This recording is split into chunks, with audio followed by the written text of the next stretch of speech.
بسم اللہ الرحمن الرحیم۔ السلام علیکم۔ میرا نام سعدیہ ہے۔ کہانی میں ہوں اور قصور بھی میرا ہے۔ میری زندگی کا ہر ورق میری اپنی لکھی گئی کتاب ہے۔ میں وہ لڑکی ہوں جو سننے کی بجائے صرف بولنا جانتی تھی۔ میری بات حرف آخر سمجھی جاتی تھی۔ کیوں میں ابا کی لاڈلی تھی اور اماں تو بس ایک سایہ تھیں جو ہر وقت میری زبان، میری حرکات، میرے فیصلوں پر آنکھ بند کیے دعائیں کرتی رہتی تھیں۔ سعدیہ بیٹا، غصہ تھوک دیا کرو، لڑکی کے ماتھے پہ غرور اچھا نہیں لگتا، اماں کتنی بار کہتی تھی۔ اور میں، اماں پلیز، یہ 80 کی دہائی نہیں ہے، آج کے دور کی لڑکیاں خود فیصلہ کرتی ہیں، سمجھی؟ میں بہت خوبصورت تھی، یہ سچ ہے۔ جہاں سے گزرتی لوگ پلٹ کر دیکھتے، دوستوں کا رش، تعریفوں کی بارش، اور میں ان سب کے بیچ جیسے تخت پر بیٹھی کوئی رانی ہوں۔ شاید اسی لیے میرے اندر ایک عجیب سا تکبر آ گیا تھا۔ مجھے لگتا تھا کہ دنیا میری مرضی سے چلے گی، جسے چاہوں قبول کروں، جسے چاہوں رد کر دوں۔ میری ماں، میری خاموش سجدہ گزار ماں، کتنی بار کہا، سعدیہ بیٹا، علم انسان کو عاجز بناتا ہے، اکڑنا نہیں سکھاتا۔ لیکن میں علم کو صرف اپنے سر کا تاج سمجھتی تھی۔ ابا کے لیے میں سب کچھ تھی۔ میری ایک مسکراہٹ ان کے دن کو روشن کر دیتی تھی، اور میری ہر فرمائش، ہر ضد بغیر کسی سوال کے پوری ہو جاتی۔ اماں کبھی روکنے کی کوشش کرتی تو ابا فوراً ان کی بات کاٹ دیتی۔ بیگم میری بیٹی ہے، دنیا کی ہر خوشی اس پر واجب ہے۔ بس وہیں سے میرا غرور جنم لیتا رہا۔ ہر بات میں اپنی مرضی، ہر فیصلے میں اپنی پسند، اور ہر قدم پر انا۔ میرے مزاج میں ایک عجیب قسم کی سختی تھی، کبھی کسی کی رائے کو اہمیت دی ہی نہیں۔ اگر کوئی اختلاف کرتا تو میں یا تو اسے اپنی باتوں سے چپ کرا دیتی یا نظر انداز کر دیتی۔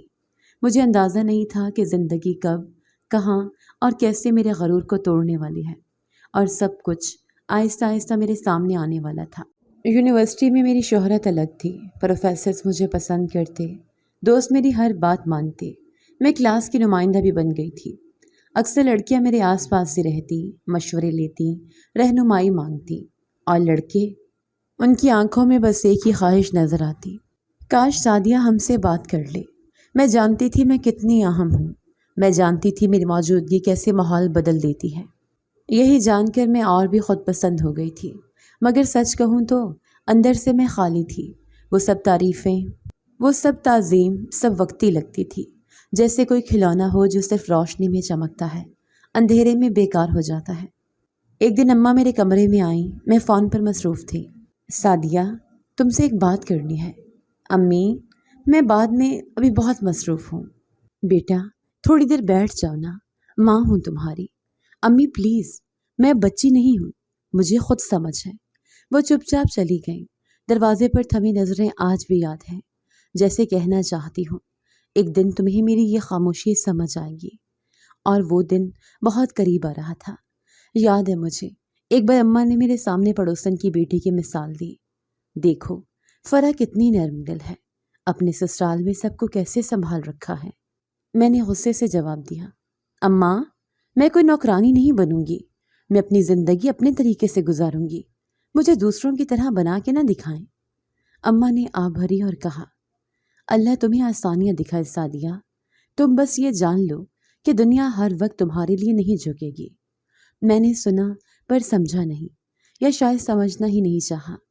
مجھے لگتا تھا کہ میری ماں پرانی سوچ کی ہے، زندگی بدل چکی ہے، آج کی لڑکی اپنے لیے خود راستہ بناتی ہے، خود فیصلے کرتی ہے۔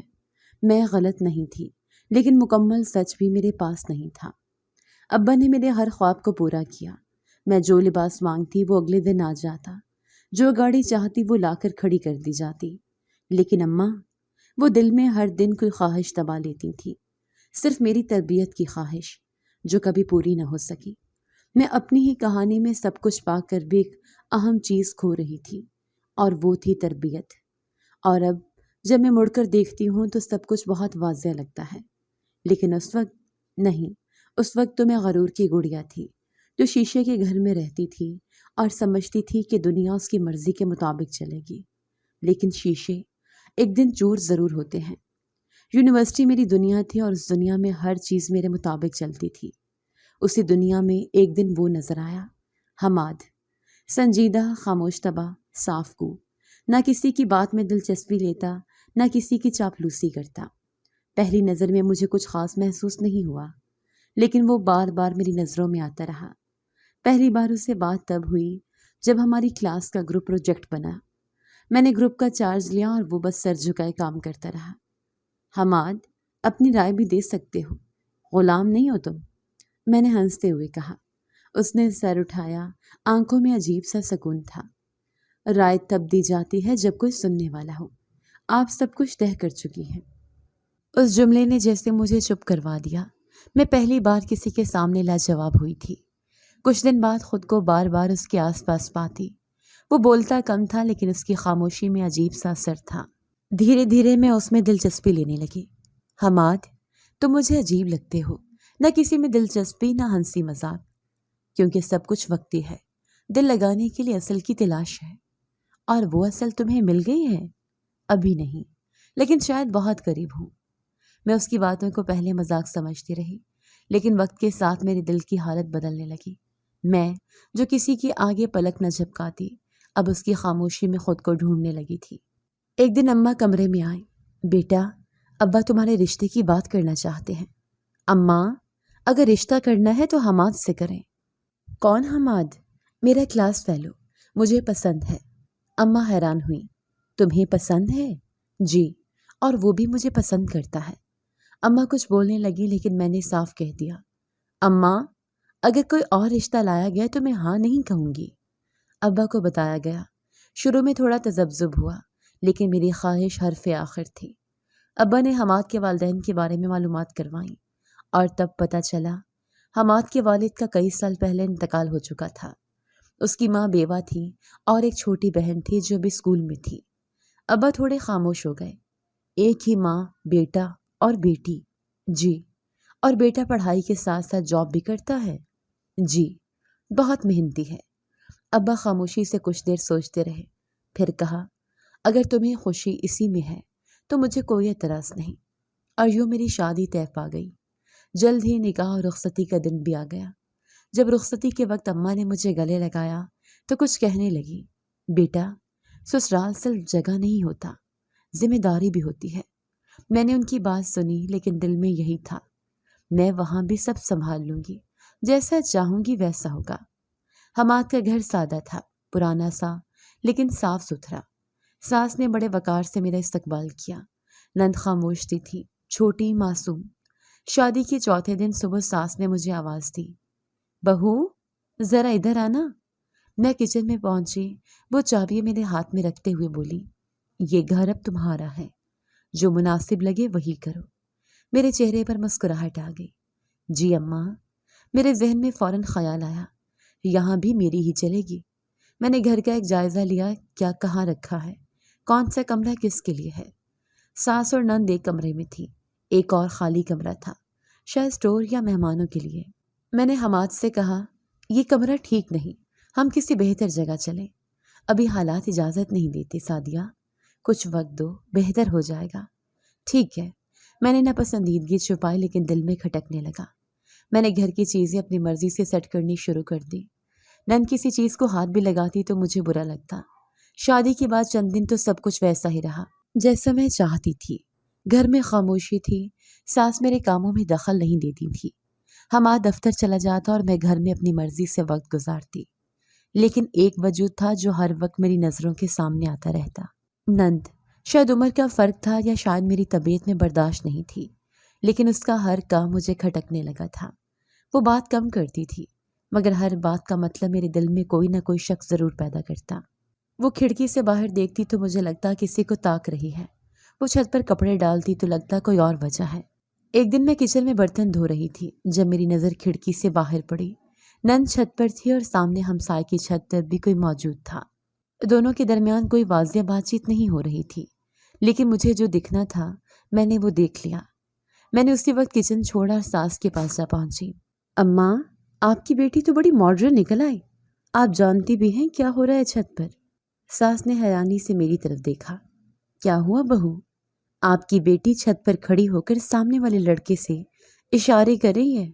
ساس خاموش ہو گئی، نہ غصہ نہ سوال، بس کچھ لمحے مجھے دیکھتی رہیں اور پھر نظریں نیچے کر لیں۔ آپ خاموش کیوں ہیں؟ کوئی جواب نہیں۔ اللہ بہتر جانتا ہے بہو۔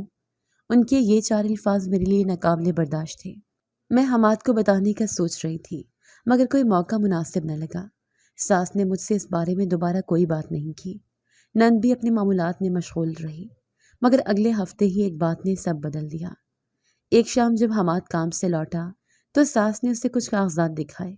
وہ خاموشی سے ان کاغذات کو دیکھتا رہا، پھر میری طرف پلٹا اور مسکرا کر کہا، سعدیہ، اماں کہہ رہی ہیں کہ ندا کی شادی طے کرتی ہے۔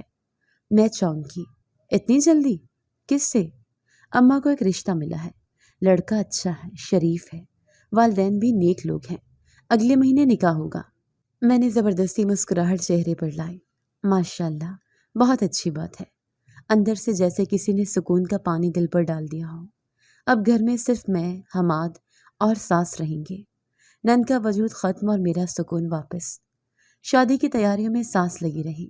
میں نے ظاہر تو کیا کہ میں بھی مدد کر رہی ہوں، لیکن دل میں خوشی تھی کہ ایک کانٹا نکل رہا ہے۔ نند خاموشی سے سب کچھ کرتی رہی، اپنی شادی کی تیاریوں میں بھی جیسے کوئی جذبات نہ ہوں۔ کبھی کبھی مجھے لگتا وہ کچھ کہنا چاہتی ہے مگر فوراً زبان کو دانتوں تلے دبا لیتی ہے۔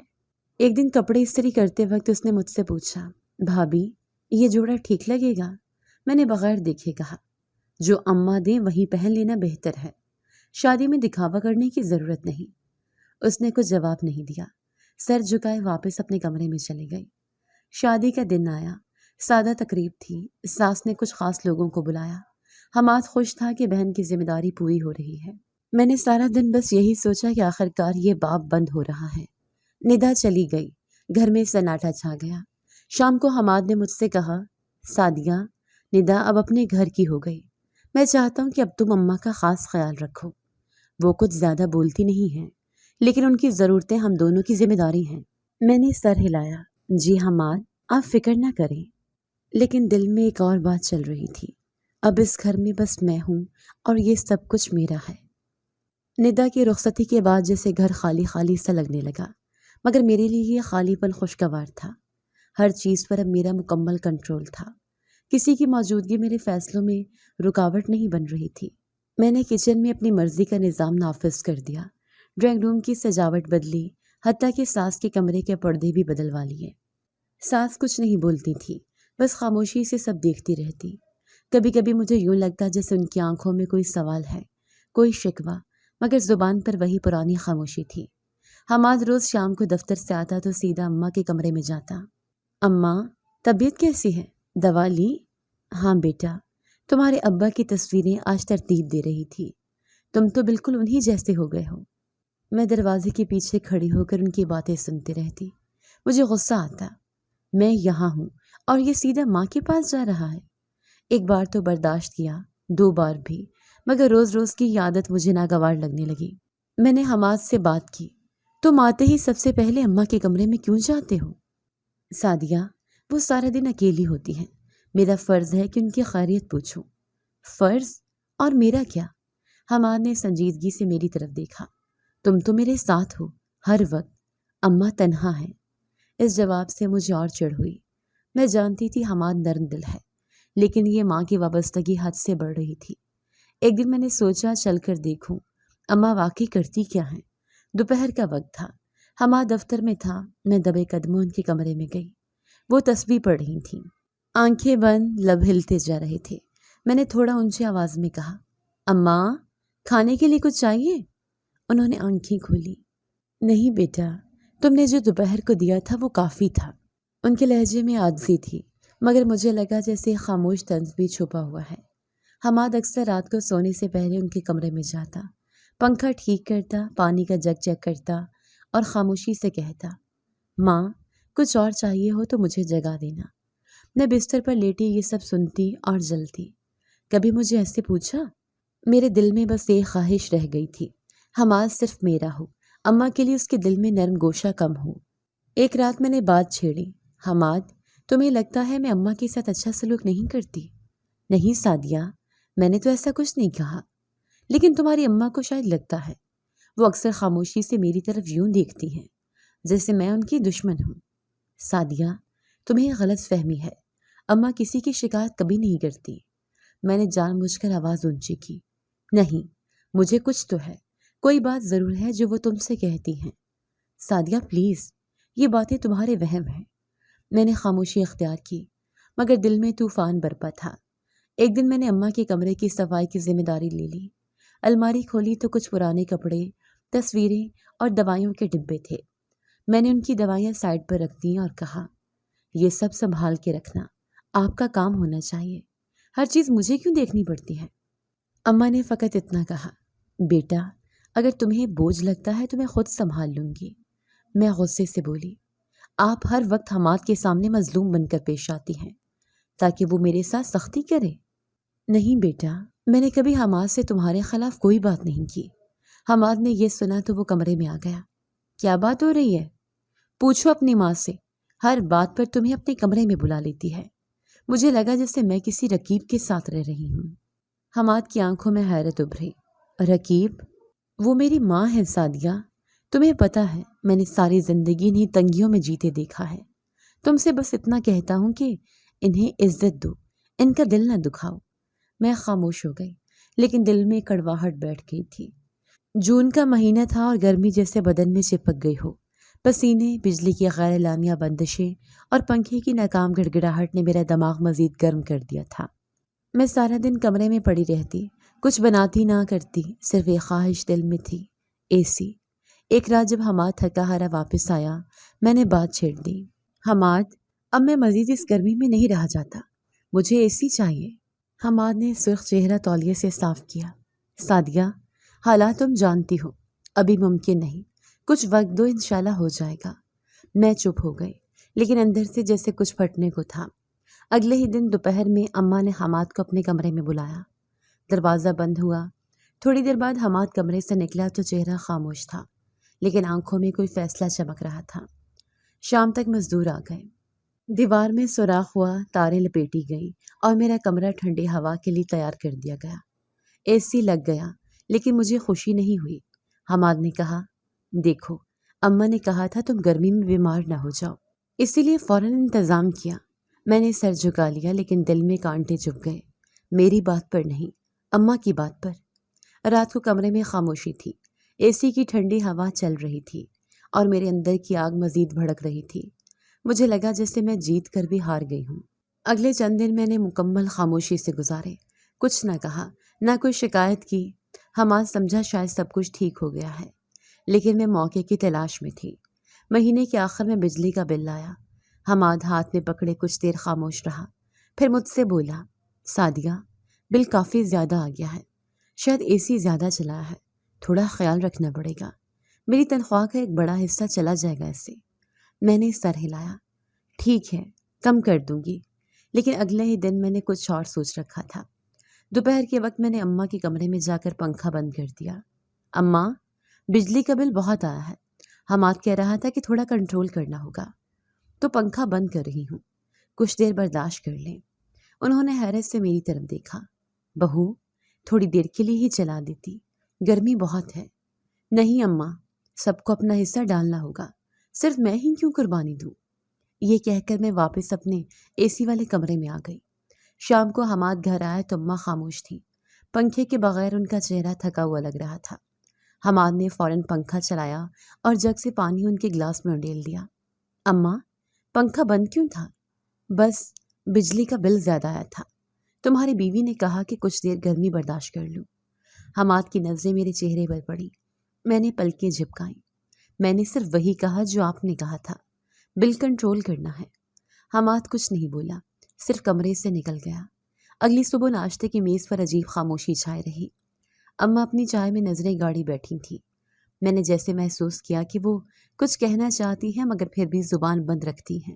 میں چاہتی تھی کہ وہ بولیں، کوئی شکایت کریں تاکہ میں بھی کچھ کہہ سکوں، لیکن ان کی خاموشی میری انا کو اور جلا دیتی تھی۔ دوپہر میں نے خود بازار جا کر اے سی کا ریموٹ لاک کروا دیا تاکہ کوئی اور اے سی استعمال نہ کرے۔ گھر میں کسی کو احساس تک نہ ہونے دیا۔ حماد کی تنخواہ آتی اور میں اس میں سے ہر بار اپنے خرچ کے لیے نیا مطالبہ لے آتی۔ مجھے نئے پردے چاہیے، کمرے کی سجاوٹ بدلنی ہے، کچھ نیو فرنیچر بھی دیکھ رہی ہوں۔ سعدیہ، پہلے پچھلے خرچ سنبھالنے دو۔ آپ ہر بار اماں کا کمرہ، اماں کی دوائیاں، اماں کی ضرورتیں، میری چیزیں بھی ضروری ہیں۔ حماد خاموش رہتا، جیسے بے بس ہو۔ میں اب ہر روز صبح جلدی اٹھ کر اماں کے کمرے کی کھڑکی کھول دیتی تاکہ سورج کی دھوپ اندر آئے۔ شاید گرمی انہیں کچھ اور محسوس ہو، لیکن وہ تب بھی کچھ نہ کہتی، بس تسبیح پر انگلیاں چلتی رہتی۔ مجھے یہ خاموشی اب ناگوار لگنے لگی تھی، لیکن اس کا حل میرے پاس صرف ایک تھا، انہیں مکمل نظر انداز کر دو۔ اب میں کھانے کے وقت صرف اپنے لیے کھانا رکھتی، باقی کسی کو کچھ پوچھنا تک چھوڑ دیا۔ اماں کو بھوک لگی ہے، وہ خود ہی کہہ دیں گی، مجھے نوکرانی مت سمجھیں۔ یہ کہہ کر میں اپنے کمرے میں واپس چلی جاتی، اور یوں میری انا جیتتی جا رہی تھی، یا شاید میں یہی سمجھ رہی تھی۔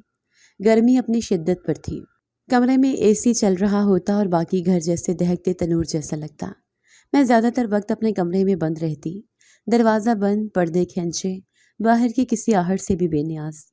اماں اب زیادہ تر وقت اپنے بستر پر لیٹی رہتی، ان کی آنکھوں کے گرد ہلکے گہرے ہوتے جا رہے تھے۔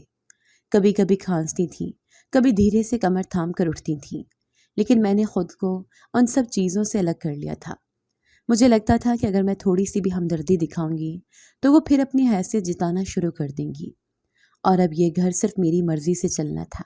ایک دن میں نے بازار سے نیا فریج لاک لے کر آ کر فریج پر لگا دیا۔ حماد سے کہا، گھر میں ہر چیز میری ذمہ داری ہے، کھانے پینے کا سامان ضائع ہوتا ہے، بہتر ہے فریج لاک کر دیا جائے۔ حماد نے کچھ کہنا چاہا، پھر چپ ہو گیا۔ تمہیں مناسب لگا تو ٹھیک ہے، مجھے کوئی اعتراض نہیں۔ اب اماں جب کبھی پانی یا کچھ اور لینے کچن میں آتی، فریج بند ملتا۔ پہلے 2-3 دن انہوں نے چپ چاپ جگ میں پانی بھرا اور پنکھے کے نیچے بیٹھ کر پی لیا۔ ان کی حرکتیں دیکھ کر مجھے بھی جیسے تسکین سی ہونے لگی۔ دوپہر کے وقت ایک دن میں کمرے سے نکلی تو دیکھا اماں ہاتھ میں جگ لے کر پانی ڈھونڈ رہی تھی۔ انہوں نے مجھے دیکھ کر کہا، بہو، پانی گرم ہو گیا ہے، اگر فریج کھول دو تو ایک گلاس ٹھنڈا پانی دے دو۔ میں چند لمحے خاموش رہی، پھر فریج سے بوتل نکالی، ایک گلاس میں ڈالا اور خود پینے لگی۔ اماں نے پھر کہا، بس آدھا گلاس دے دو، دوا لینی ہے۔ میں نے گلاس زور سے فرش پر پٹخ دیا، پانی بکھر گیا اور گلاس ٹوٹ گیا۔ یہ میرا ہے، میرے باپ کے پیسے سے آیا ہے، آپ کو ٹھنڈا پانی پینا ہے تو اپنے بیٹے سے کہیں، مجھ سے نہیں۔ اماں کے ہونٹ کانپے مگر آواز نہ نکلی۔ وہ وہیں کھڑی رہی اور پھر آہستہ سے پلٹ کر اپنے کمرے میں چلی گئی۔ میں واپس اپنے کمرے میں آ گئی۔ چند لمحے بعد کچن سے جگ کے بجنے کی آواز آئی، شاید انہوں نے دوبارہ گرم پانی ہی بھر لیا تھا۔ میں نے دروازہ بند کر لیا اور اے سی تیز کر دیا۔ رات کو حماد دیر سے آیا، اس نے اماں کا حال پوچھا تو انہوں نے صرف اتنا کہا، ٹھیک ہوں بیٹا، دوا کھا لی ہے۔ حماد نے کچھ اور پوچھنا چاہا لیکن وہ ہمیشہ کی طرح ٹال گئی۔ میں چاہتی تھی کہ حماد کچھ شک کرے، سوال کرے، تاکہ میں بھی کچھ الزام واپس ڈال سکوں، لیکن اماں کا وہی پرانا انداز، سب کچھ خاموشی سے برداشت کرنا، میرے ہر منصوبے کو بے اثر کر دیتا تھا۔ اگلے دن اماں کی طبیعت کچھ زیادہ خراب لگ رہی تھی، وہ چلنے میں لڑکھڑانے لگی۔ میں نے دیکھا مگر کچھ کہا نہیں۔ کھانا بنایا، اپنی پلیٹ میں رکھا، کمرے میں آ کر کھا لیا۔ حماد کو فون پر پیغام لکھ دیا، کھانا رکھا ہے، آ کر کھا لینا۔ اماں شاید کچھ دیر بعد کھا لیں گی، ان کی طبیعت کچھ ڈھیلی لگ رہی ہے۔ حماد کا جواب آیا، ان کا خیال رکھنا، میں جلدی آتا ہوں آج۔ دوپہر میں اماں کمرے سے نکلی اور دھیرے دھیرے کچن کی طرف بڑھی، شاید کھانے کے لیے کچھ لینا چاہا، لیکن میں نے راستہ روک لیا۔ اب آپ کو یاد آیا کھانا؟ پہلے جب گرم گرم رکھا تھا تب کہاں تھی؟ اماں کچھ نہیں بولی، صرف نظریں جھکا لی اور پھر وہیں دروازے کے قریب دیوار سے ٹیک لگا کر بیٹھ گئی۔ میں نے کہا، یہ ڈرامے میرے سامنے نہ کریں، اگر بھوک لگتی ہے تو وقت پر کھایا کریں، اور فریج کی چابی کے لیے مجھے بار بار مجبور نہ کریں۔ اماں نے آنکھیں بند کر لی، بس تھوڑی دیر بیٹھنے دو، سانس بحال ہو جائے تو واپس چلی جاؤں گی۔ میں کچن کا دروازہ بند کر کے واپس آ گئی۔ شام کو حماد جلدی آ گیا، اماں کو دیکھ کر پریشان ہو گیا۔ اماں، آپ کی طبیعت ٹھیک نہیں لگ رہی، آپ نے کچھ کھایا بھی نہیں؟ نہیں بیٹا، بھوک نہیں تھی، دوا لے لی ہے۔ حماد مجھے دیکھنے لگا، سعدیہ، کچھ ہوا ہے کیا؟ اماں کا رنگ کیوں اترا ہوا ہے؟ آپ کی اماں کو اب ہر وقت بیماری یاد رہتی ہے، جب چاہے جیسے چاہے اپنی مرضی سے۔ حماد نے آہستہ سے کہا، انہوں نے کبھی شکایت نہیں کی، نہ ہی مجھ سے کچھ کہا، لیکن تمہیں اگر کچھ کہنا ہے تو سیدھے کہو۔ میں نے بات بدل دی، کھانا رکھا تھا، ابا کے بعد شاید انہوں نے وقت پر کھانے کا انداز چھوڑ دیا ہے۔ حماد کچھ دیر چپ رہا، پھر اماں کو لے کر ڈاکٹر کے پاس لے گیا۔ میں جانتی تھی کہ طبیعت میں وہ خرابی نہیں جو اسپتال کے قابل ہو، مگر وہ چلے گئے۔ میں کمرے میں بیٹھ کر سوچتی رہی، کیا یہ سب انہیں میری شکایت کرنے کا موقع دے گا؟ لیکن مجھے یقین تھا وہ کچھ نہیں بولیں گی۔ یہی وہ خاموش اذیت تھی جو میں ہر روز بڑھا رہی تھی، اور وہ ہر روز خاموشی سے سہ رہی تھی۔ حماد کو ایک ہفتے کے لیے دوسرے شہر جانا تھا۔ دفتر کا آفیشیل وزٹ تھا جس کی تیاری کئی دنوں سے چل رہی تھی۔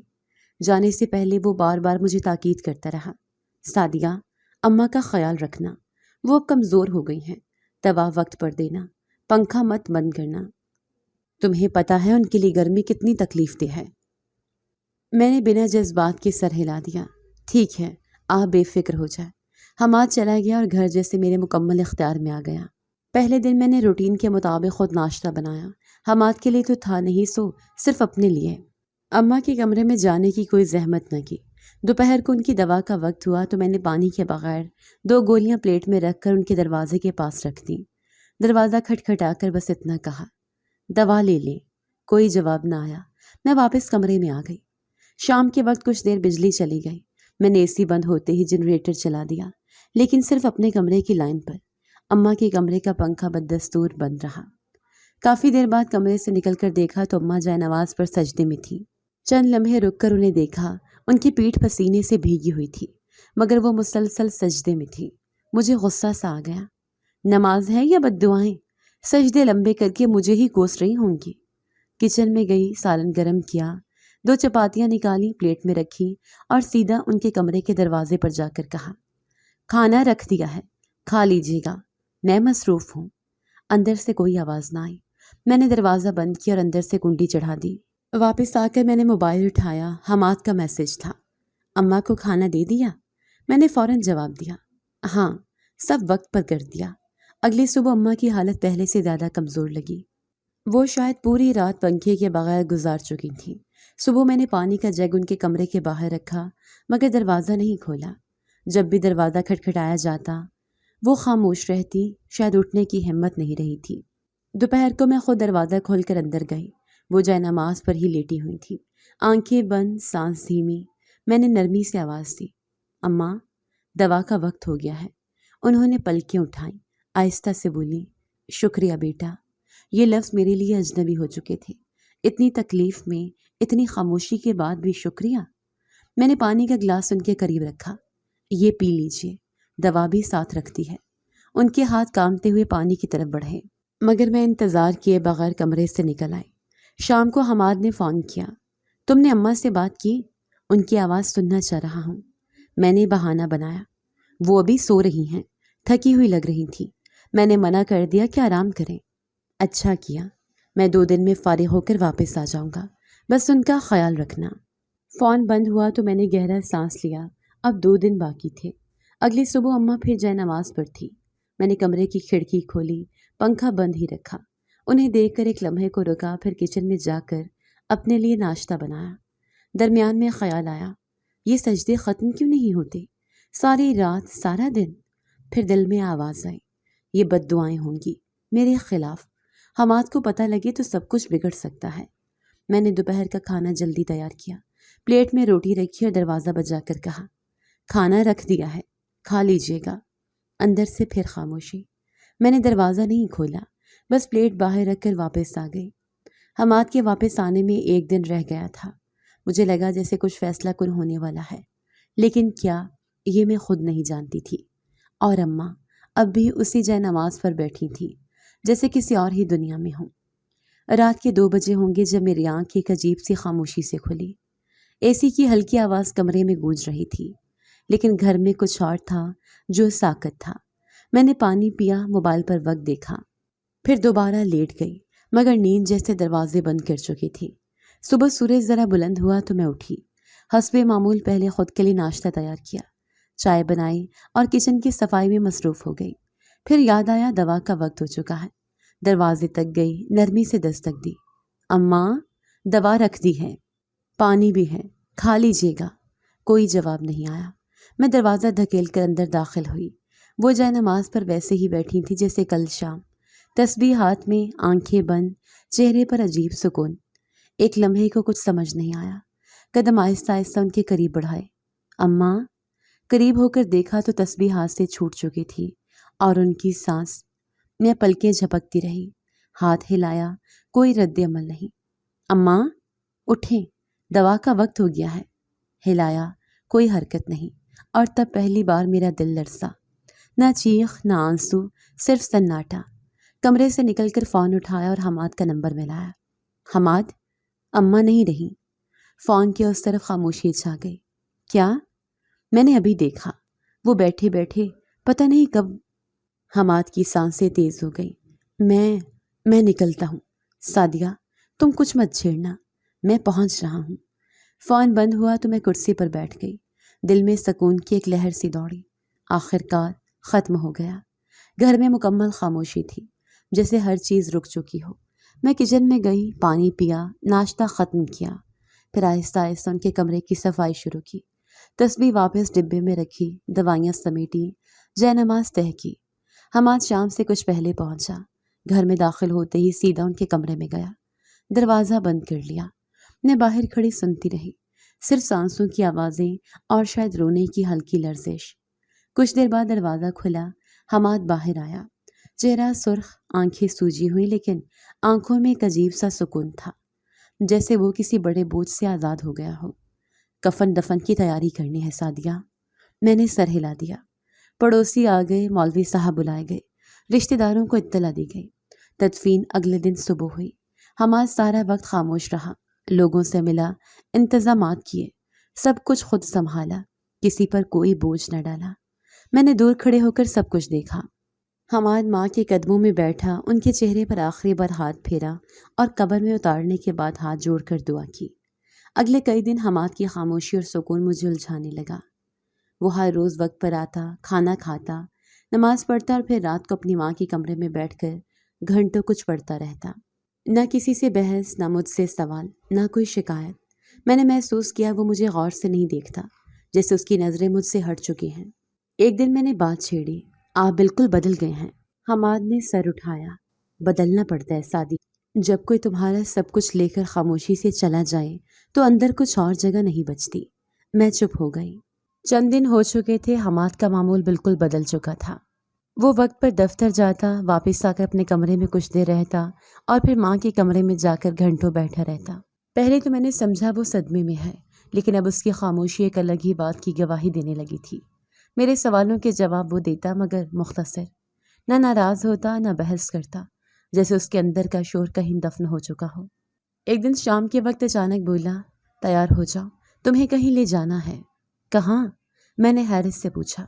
بس چلو، راستے میں بتاؤں گا۔ میں نے خاموشی سے چادر لی اور اس کے ساتھ نکل گئی۔ راستہ بھر وہ خاموش رہا۔ گاڑی قبرستان کی طرف مڑ گئی تو دل میں ایک عجیب سا احساس پیدا ہوا۔ قبر پر جا رہے ہو؟ ہاں، ماں کے پاس، کچھ دکھانا ہے تمہیں۔ ہم قبرستان کے اندر داخل ہوئے۔ وہ مجھے اپنی ماں کی قبر تک لے گیا۔ وہاں جا کر کچھ دیر وہ خاموش کھڑا رہا، جیسے اجازت لے رہا ہو۔ پھر بولا، یہاں آؤ، قریب آ کر کھڑی ہو جاؤ۔ میں نے قدم آگے بڑھائے۔ ٹھنڈی ہوا کا ایک ہلکا سا جھونکا چہرے سے ٹکرایا۔ میں نے پلکیں جھپکائیں۔ پھر ایک اور جھونکا آیا۔ اس بار اس میں ایک عجیب سی خوشبو تھی، مہکدار، دل کو چھو لینے والی، جیسے کسی پھول کی نہیں، کسی نرمی کی خوشبو ہو۔ میں حیرت سے قبر کی طرف دیکھتی رہی۔ یہ خوشبو یہاں سے؟ حماد نے سر ہلایا۔ ہاں، یہ وہ ماں ہے جس نے ساری زندگی خاموشی سے گزاری، نہ بددعا دی، نہ کسی سے شکایت کی۔ میری سانس جیسے رکنے لگی تھی۔ یہ کیسے ممکن ہے؟ حماد نے آہستہ سے کہا، میری ماں جنت کی عورت تھی سعدیہ۔ اس نے ہر دکھ برداشت کیا، مگر زبان سے اف تک نہیں کہا۔ میں خاموشی سے کھڑی رہی۔ فضا میں خوشبو تیزی سے پھیل رہی تھی، اور وہ خوشبو اب صرف مہک نہیں تھی، جیسے میرے ہر انداز، ہر حرکت، ہر لفظ کو آئینہ دکھا رہی ہو۔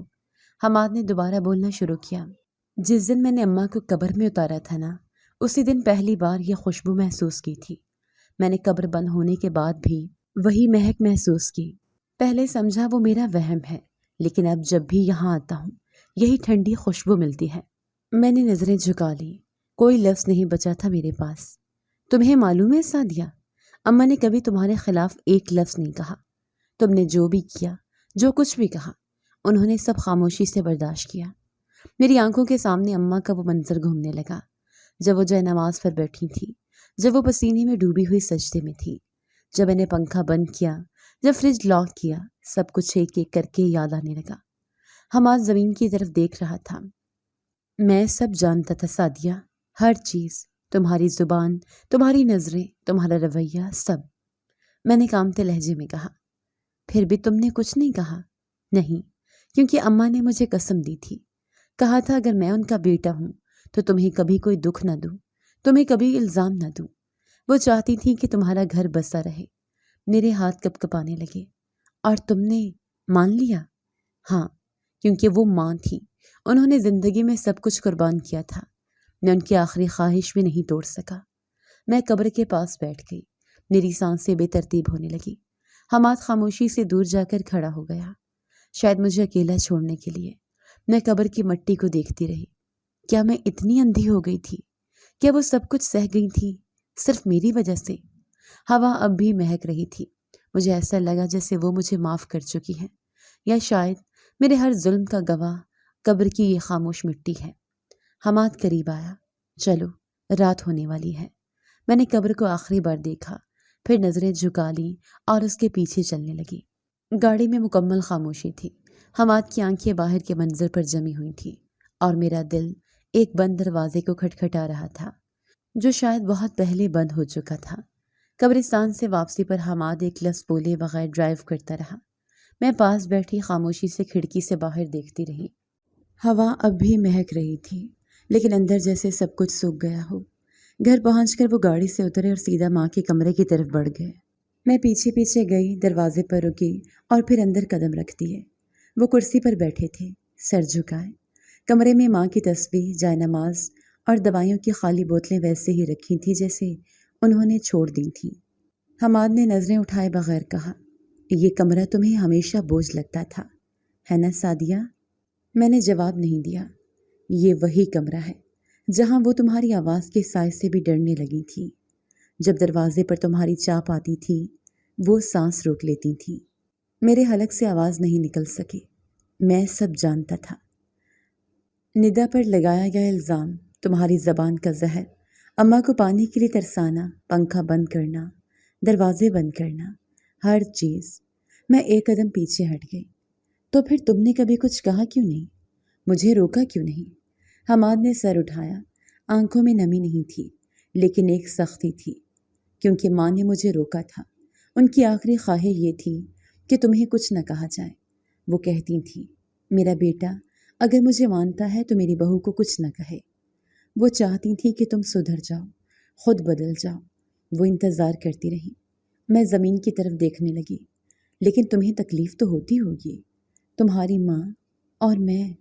تکلیف ہوتی تھی، ہاں، ہر رات، ہر لمحہ، لیکن ماں کی بات ٹالنے کی ہمت کبھی نہیں ہوئی۔ وہ ہر وقت بس یہ کہتی تھیں، حماد اگر میں دنیا میں نہ رہوں تو بھی سعدیہ کو وہ عزت دینا جو میری آنکھوں کی شرم ہے۔ میری آنکھوں میں نمی تیرنے لگی۔ میں نے غلط کیا، بہت برا کیا۔ شاید میں کبھی کسی کی آنکھوں میں خاموشی کو پڑھنے کی کوشش ہی نہیں کی۔ نہیں، تم نے کبھی دیکھنا ہی نہیں چاہا۔ تمہارے لیے صرف تمہاری مرضی، تمہاری سہولت، تمہارا سکون اہم تھا، اور ماں، وہ تو صرف ایک رکاوٹ تھی تمہارے لیے۔ میں نے بمشکل ہونٹ کھولے۔ کیا تم اب بھی مجھ سے نفرت کرتے ہو؟ حماد نے لمبا سانس لیا۔ نفرت؟ نہیں، نفرت تو جذبات کا درجہ ہے۔ جو رشتہ ماں کے صبر سے بچا ہو وہ نفرت سے نہیں ٹوٹتا، لیکن شاید محبت جیسی چیز ختم ہو گئی ہے۔ یہ جملہ جیسے میرے اندر کچھ توڑ گیا۔ میں نے کرسی کھینچ کر بیٹھ گئی۔ میں جانتی ہوں میں وہ سب واپس نہیں لا سکتی جو چلا گیا، مگر شاید ایک سچ، ایک اعتراف باقی ہو۔ حماد نے پہلی بار میری طرف سیدھا دیکھا۔ میں نے اماں کے ساتھ ظلم کیا، ان پر بوجھ سمجھا، ان کی خاموشی کو کمزوری جانا۔ میں نے ندا پر الزام لگایا کیونکہ مجھے اس کا وجود گوارا نہیں تھا۔ میں نے پنکھا بند کیا، پانی نہیں دیا، دوا کے وقت دروازہ بند کیا۔ میں نے یہ سب اس لیے کیا کیونکہ میں چاہتی تھی تم صرف میرے بنو، تمہاری ماں تمہارے دل میں نہ رہے۔ حماد نے نگاہیں جھکا لیں۔ اور تمہیں لگا ایک ماں کو نکال کر تم بیٹے کو رکھ لوں گی؟ میں چپ ہو گئی۔ اندر ایک خلا تھا جس میں آوازیں گونج رہی تھیں۔ حماد نے کہا، میری ماں وہ عورت تھی جسے دنیا نے دھتکارا، جس نے بیوہ ہو کر خود بچوں کو سنبھالا، جس نے دن رات محنت کی، خود کھائے بغیر ہمیں کھلایا، اور آخر میں تم نے اسے وہ بھی نہیں دیا جو ہر انسان کو چاہیے ہوتا ہے، عزت۔ میں نے غلطی کی حماد، میں چاہتی ہوں کہ تم مجھے معاف کر دو۔ معافی؟ سعدیہ، معافی سے مرنے والے واپس نہیں آتے، لیکن اگر تم واقعی بدلنا چاہتی ہو تو ایک کام کرو۔ کیا؟ اس کمرے کو کبھی نہ چھیڑنا، یہ میری ماں کی نشانی ہے۔ روز صبح یہاں آ کر ایک سورۃ فاتحہ پڑھا کرو اور دل سے دعا کیا کرو کہ اللہ اسے وہ مقام دے جو دنیا نے نہ دیا۔ میں نے سر ہلایا۔ میں ہر دن آؤں گی، میں اس مٹی سے معافی مانگوں گی، اور شاید کسی دن تمہیں بھی وہ سکون مل جائے جس کی خوشبو تم نے قبر کے پاس محسوس کی تھی۔ میں خاموشی سے اٹھ کر باہر نکل گئی۔ اب بات ختم نہیں ہوئی تھی، بلکہ سچائی بے نقاب ہونے کے بعد اصل آغاز ہوا تھا۔ اس رات نیند آنکھوں سے کوسوں دور تھی۔ میں کمرے میں ٹہلتی رہی، ہر دیوار، ہر کونے میں جیسے کوئی صدا تھی جو مجھ سے سوال کر رہی تھی۔ حماد ساری رات ماں کے کمرے میں بیٹھا رہا، دروازہ بند تھا۔ میں نے کئی بار دروازے کی طرف دیکھا لیکن ہمت نہ ہوئی دستک دینے کی۔ جب فجر کی اذان ہوئی تب دروازہ کھلا۔ حماد چپ چاپ باہر آیا، نہ میری طرف دیکھا نہ کچھ کہا، وضو کیا اور مسجد چلا گیا۔ اس کے جانے کے بعد میں ماں کے کمرے میں داخل ہوئی۔ جائے نماز وہیں بچھی ہوئی تھی، تسبیح ویسے ہی رکھی تھی، کھڑکی سے ہلکی روشنی اندر آ رہی تھی۔ میں نے وہ تسبیح ہاتھ میں لی جیسے پہلی بار کسی چیز کو عزت سے چھوا ہو۔ کاش یہ وقت پیچھے جا سکتا۔ دل میں بار بار یہی خیال آ رہا تھا۔ جب حماد واپس آیا تو ناشتہ تیار تھا، مگر اس نے کچھ نہیں کھایا۔ میں نے دھیرے سے کہا، بات کرنی ہے تم سے۔ وہ خاموشی سے میرے ساتھ کمرے میں آ گیا۔ دروازہ بند ہوا تو میں اس کے سامنے بیٹھ گئی، جیسے کوئی مجرم عدالت میں پیش ہو۔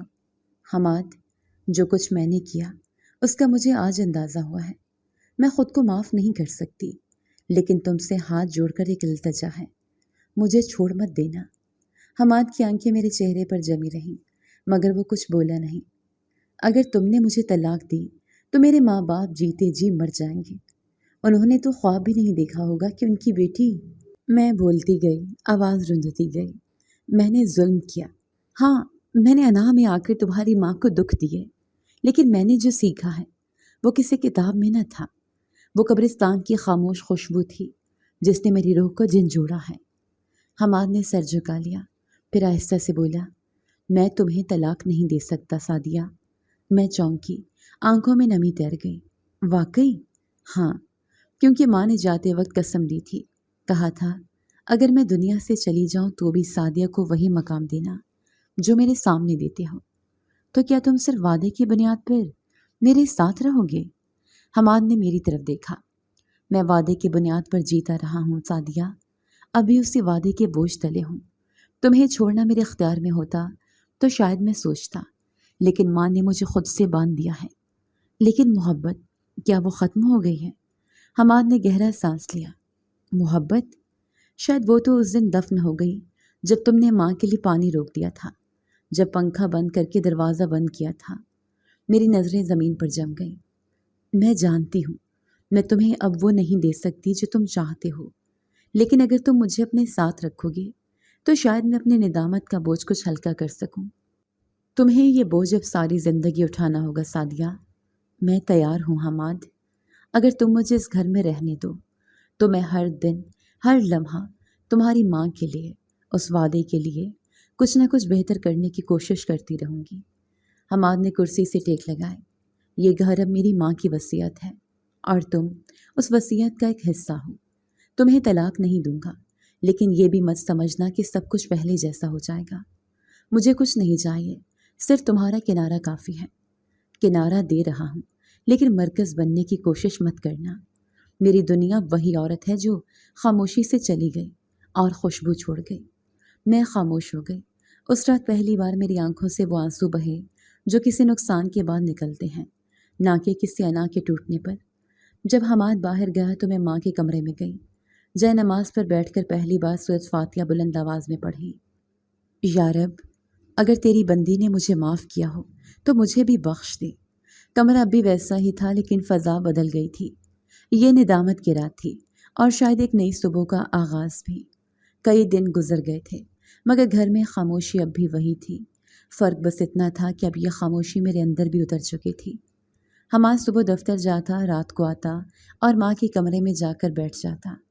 میں کھانے پینے کا خیال رکھتی، گھر کی صفائی کرتی، دوا کا وقت خود یاد رکھتی، ہر کام خاموشی سے، لیکن وہ سب کچھ صرف ذمہ داری بن کر رہ گیا تھا، رشتہ نہیں۔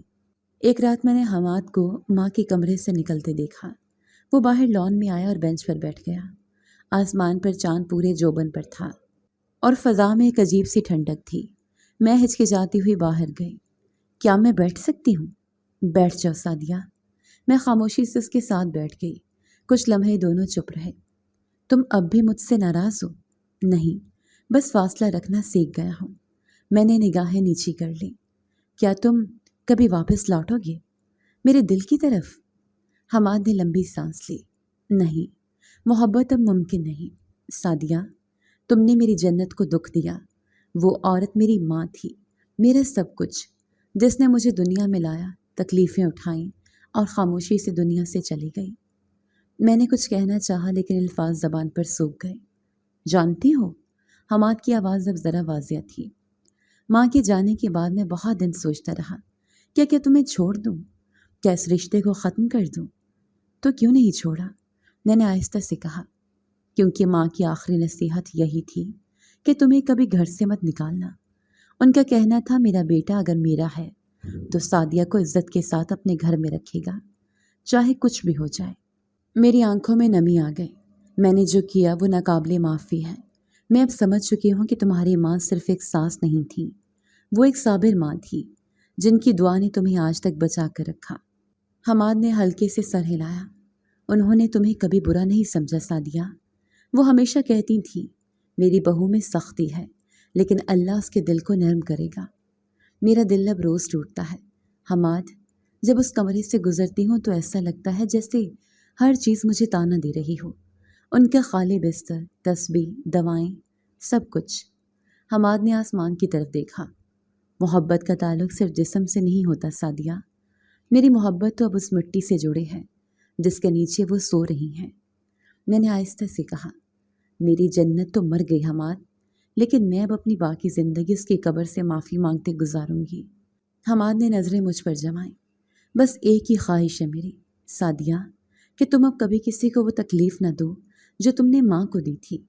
میں نہیں دوں گی، وعدہ کرتی ہوں، اور اس گھر کو صرف اپنا سمجھ کر نہیں، ان لوگوں کا بھی خیال رکھنا جو کبھی اس میں سانس لیا کرتے تھے۔ میں روز ان کی قبر پر سورۃ فاتحہ پڑھتی ہوں اور جب تک زندہ ہوں پڑھتی رہوں گی۔ حماد اٹھ کھڑا ہوا۔ تم یہ سب اپنے دل سے کرو، میرے لیے نہیں، کیونکہ میرا دل اب اس خاموش قبر میں دفن ہے۔ میں وہیں بیٹھی رہی، چاندنی زمین پر پھیل رہی تھی اور میرے اندر ایک نیا عہد جنم لے رہا تھا۔ اگلے دن میں صبح جلدی اٹھی، ماں کے کمرے کی صفائی کی، ان کی چیزوں کو ترتیب دیا، تسبیح کو دوبارہ اس مقام پر رکھا جہاں وہ رکھا کرتی تھی، پھر ان کی پسندیدہ عطر کی شیشی کھولی اور ہلکی خوشبو کمرے میں پھیلائی۔ قبرستان گئی پھول لے کر، قبر کے قریب بیٹھی اور دھیرے سے بولی، میں دیر سے پہنچی ہوں اماں، لیکن شاید اب جاگ گئی ہوں۔ فضا میں ایک بار پھر وہی مانوس خوشبو پھیلی۔ یہ نیا سفر میرے اندر سے شروع ہوا تھا اور میں جانتی تھی مجھے اب چلنا ہے، ہر روز، ہر قدم، توبہ کے ساتھ، ندامت کے ساتھ، اور اس جنت کی یاد کے ساتھ جو مجھ سے خاموشی سے روٹ گئی تھی۔ ظلم خاموشی سے سہنے والا دل تو معاف کر دیتا ہے، مگر وقت ایک دن سب بے نقاب کر دیتا ہے۔ جو رشتے ہم جی تو دوستو، کیسی لگی آپ کو ہماری آج کی کہانی؟ اپنی رائے کا اظہار ہمارے کمنٹس باکس میں ضرور کیجیے گا، اور اگر آپ کو ہماری ویڈیو پسند آئی ہے تو کر لیجیے ہمارے چینل کو سبسکرائب، ویڈیو کو لائک اور بیل آئیکن لازمی پریس کر لیجیے تاکہ ہر نئی آنے والی ویڈیو کا نوٹیفیکیشن آپ کو بر وقت موصول ہو سکے۔ ملتے ہیں ایسی ہی ایک سبق آموز کہانی کے ساتھ، تب تک کے لیے اللہ نگہبان۔